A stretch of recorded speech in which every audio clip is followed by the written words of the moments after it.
Hello, my name is David, and yes, this animation is deliberately over the top and silly. It's inspired by a bunch of films that have given us all of this.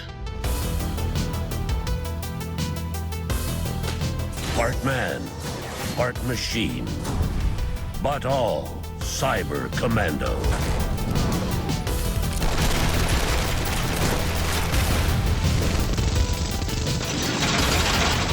Son of a bitch.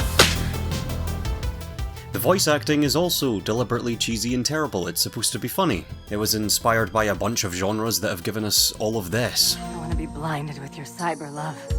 I'm not a fool, Pliskin. Call me Snake. We'd make one hell of a team, Snake. The name's Pliskin. You are under arrest. You have the right to remain silent. Lady Liberty. She taught me that winners don't use drugs. What are you gonna do? My job. You would think I wouldn't have to say that, but you'd be surprised at the amount of comments I've been getting about how terrible the voice acting is and how overdramatic and edgy the short is overall. And it's true, but these comments are phrased as criticism, and that's not useful criticism. You've just missed the point. Anyway, this video will cover my creative process behind Neon Daddy, my most recent animated short film. This video will cover the artwork, the themes, the stupidity, all of it. Right after this slice of nonsense.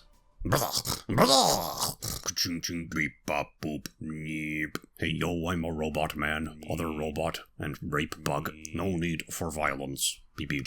Well shit.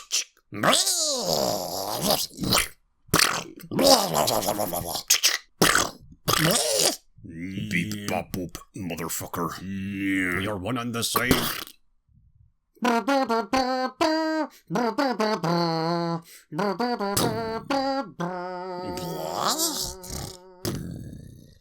It sounded like a Tyrannosaurus. Beep bop boop. Tyrannosaurus, there's no need for violence. Beep beep bop. Jesus Christ, we are all going to die.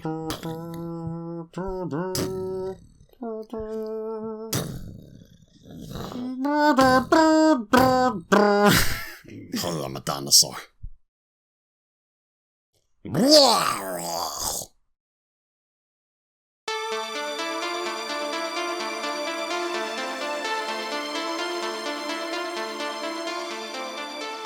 I started this short sometime in September, I think, around 6 months ago. This is one of the most agonising things I've ever worked on. It was so much more work than I thought it would be. I was expecting this short to be a quick 8-week project, but it spiralled out of control and became a half-year marathon. Around 6 months ago, for my college illustration class, I needed to design a comic book cover. This whole short film started life as an imaginary comic book. I originally drew inspiration from Spider-Man, Batman, whatever, drew up some of my own versions of these characters, but that really didn't fascinate me much. It wasn't until I found a box of old toys somebody had left at the college, set up this little scene and drew my Power Ranger riding a cyborg shark, when Neon Daddy started gasping into life.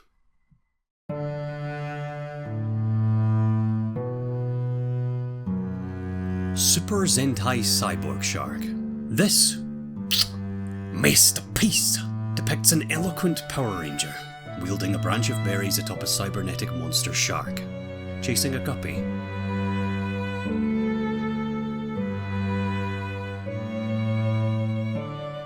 This piece of artwork represents fuck all.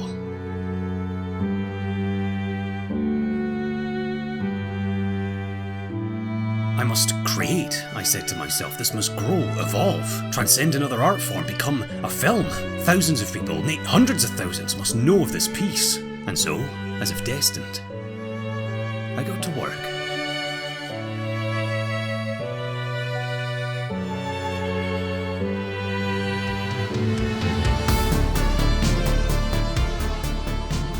While writing the concept for this imaginary comic book, eventually turned animated short film, I wanted to start with a deep philosophical question that I could then skew into something extremely over the top, goofy as hell and horrifying. That was the idea. I really like schlocky 80s body horror movies. Body horror comes up a lot in my paintings and my animations, and I came up with this body horror concept of a man slowly replacing all of his flesh with robotics, only for the flesh to be then picked up and reassembled, two halves of one whole. One slowly rotting away and the other all the humanity he has left behind personified. That was the weird and gross and hilarious concept I wrote everything else around. I wanted to create something dumb. For the most part, my short films are supposed to be taken seriously. There is a layer of goof to a lot of them, but for the most part they are serious. This short film is a garish, schlocky, over-the-top 1980s action sci-fi inspired short film, but it started life as a garish, over-the-top 1990s comic book inspired graphic novel. The cop's original design that I drew up was supposed to look like a 1990s Rob Liefeld design, a mix between Cable and Snake Plissken. And I really liked the appropriately, overbearingly badass lameness of this design. This was one of the first drawings I ever did for the short, and he looks like a comic book character by Rob Liefeld or Todd McFarlane from the 90s trying way too hard to be cool, and I loved that. That was the tone I was going for. The whole plot, character designs, character bios, conflict scenes, they all came from what was originally a sketchbook that wasn't for an animation. It wasn't until I got about halfway through my illustration sketchbook where I've written a note saying that I might make an animation out of this. This drawing here was the final piece for my college illustration module, the final comic book cover that I designed. I still find it fascinating how many of these elements made it into the final short film. The plushy dinosaur is here, the cop's overall design is like nearly exactly the same, and the whole scene itself. I completely recreated this image in the short film as well, as you probably noticed. A tiny piece of the original cyborg shark drawing's design even made it into the short. The oversized robot arms that Crocky the T-Rex have were taken directly from my Super Sentai cyborg shark. Bullshit. Give me back my fucking body. And my son.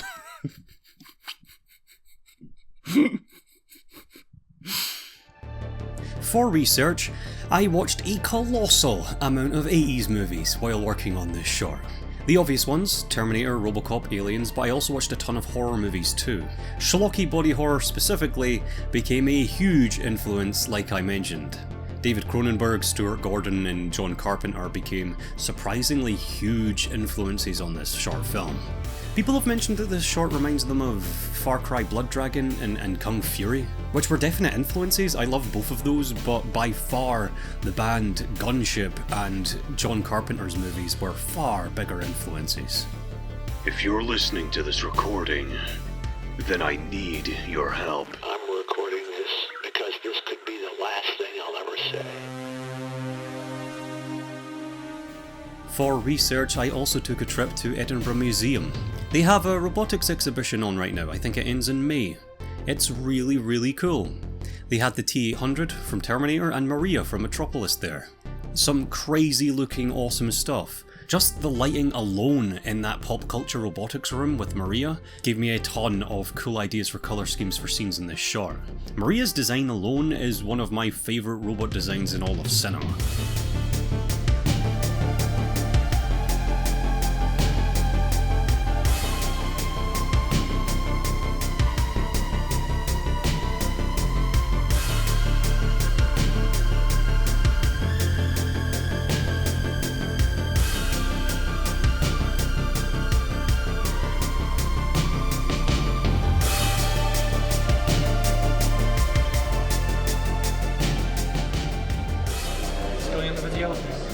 All of this is going in the video. Being out the audio?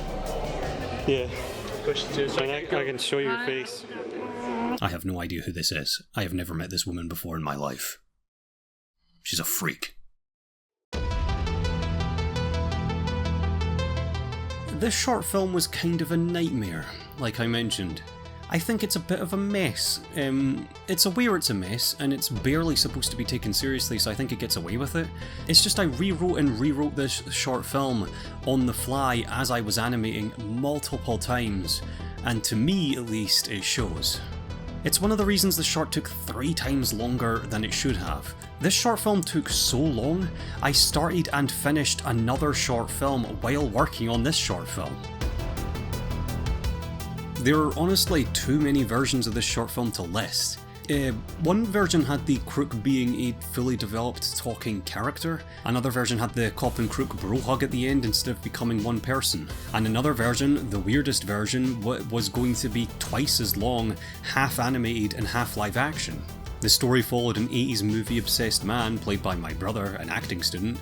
As you can tell, talent runs in the feckin' family. Oh, not even more exciting. More exciting, like it's blowing your mind, like get your arms in. Get your arms in. It's like, Jesus Christ, what could that possibly have been? It's the most incredible thing. It was going to be played very, very goofy. And I didn't hate this. I think I could have made it work. It was just very heavy-handed and seemed extremely pointless.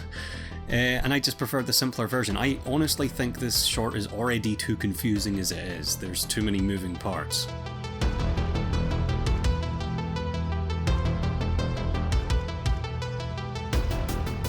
This short film drove me insane. I don't know how else to put it. I'm very proud of it. I think it's weird and good and funny and imaginative, and it might be one of my favourites I've made. I am just so fucking sick of every shot and sound effect and line of dialogue in this film. I think I've watched the same 6 minutes 10,000 times over the past half of a year, and I can't stand it anymore. This film has burned itself into my brain like no other animation I have ever made, and I think I hate it. I hate every visual and I hate every sound. Part of me would like to make a sequel, because I like this weird world, but I think my organs would shut down. I can't. I die. This short film, if you don't count my occasional voice actor, marks my first collaboration. Instead of using pre-made royalty-free music like I do for the rest of my short films, I finally partnered up with a composer to score this film. This decision came out of me being unable to find any royalty-free music that I felt worked. What I like a lot about 80s synth movie scores like John Carpenter's is that it's so inspiringly handmade. It's trashy and it's weird and it's very human. A lot of the synth retro music that I could find was very poppy and dancey and too self-aware. Less movie score and more disco dance. So I partnered up with Paulo Estero, whose film scoring philosophy matched exactly the type of guy I was looking for. I think he did fantastic work, and he was the easiest guy in the world to work with. I seriously recommend checking him out. You've also been listening to the extended soundtrack of Neon Daddy, his music, for the past 10 minutes. I basically gave Paulo complete creative freedom to do whatever he wanted with the short film, and I didn't tell him anything. I didn't tell him what I wanted, I just gave him the short film with no music. I wanted him to have the freedom and confidence to make big weird tonal changes to this thing as he saw fit. One of the biggest changes he made was to the ending. My original royalty-free score for this film had the last half being completely different tonally. It was more dramatic and creepy and unsettling. This is the original.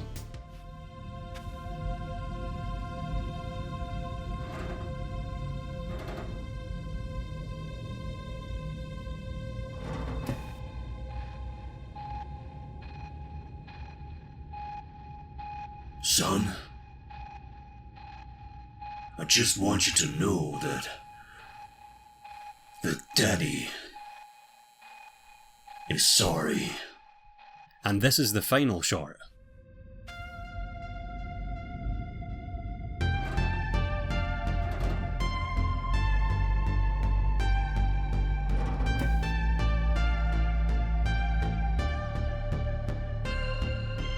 Son,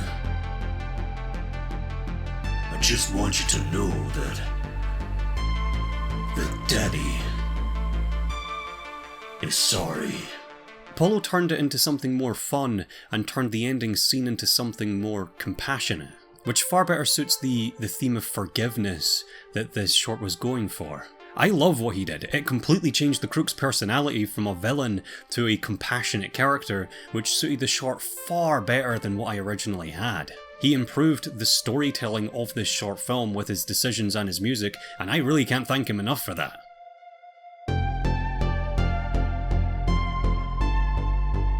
This short, under all the goof and the garish bright colours, is supposed to be about self-hate and self-destruction, which is totally not a reflection of my current state of mental well-being, but also about asking forgiveness and letting go of your hate.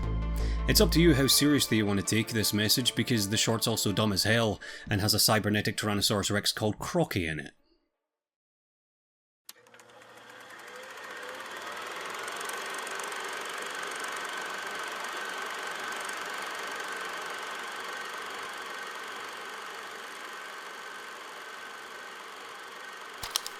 In no way a reflection of my current state of mental well-being, this short film is about self-loathing. People change as they grow and it's not always for the better. Some people learn to resent the person they once were, and others grow bitter and tired, longing to return to their earlier days of kindness and youth. It's so easy to fall into a pit of self-loathing. Some people just hate themselves. Some people feel as if day after day they'll be losing more and more of what makes them human, makes them likeable to others, makes them like themselves. Some people hate themselves. Some people in particular like to personify this past version of themselves, this collection of all the good parts that rot and chip away, leaving nothing but the spite and the loathing kept bottled up, not merely for other people or the world around them, but most of all, loathing for themselves. Some people just hate themselves. Some people see this personification of the best of themselves as an enemy to be eliminated, because the one person you hate more than you is the you should be.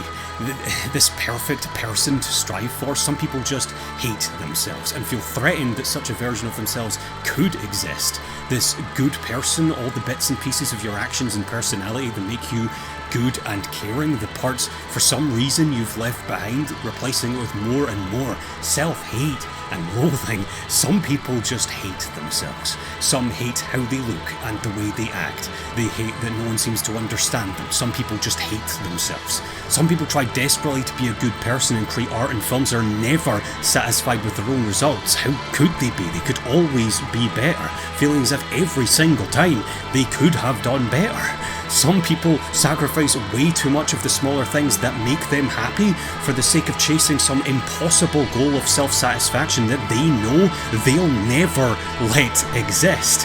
Some people feel split in two, as their crippling inferiority complex and their paradoxical messiah complex fight each other for control of their emotions and actions. Some people let the weight of their responsibilities and mistakes and failures drag them to the fucking sea floor, and the weight of their accomplishments and talents drag them even further, because some people will never consider themselves good enough for anything, expressing these problems through shitty cartoons on the internet.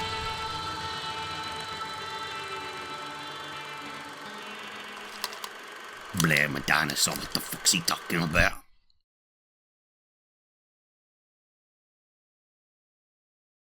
Thank you so much for watching. Working on this short film was utter hell. This is one of the hardest short films I've ever made. If you want to support my work and check out the whole sketchbook, high-resolution photographs of the entire book, it's just been uploaded to my Patreon. On top of the sketchbook, you can also download a high-quality copy of the soundtrack to this short. Thank you, Polo. Go check it out. Bye, guys.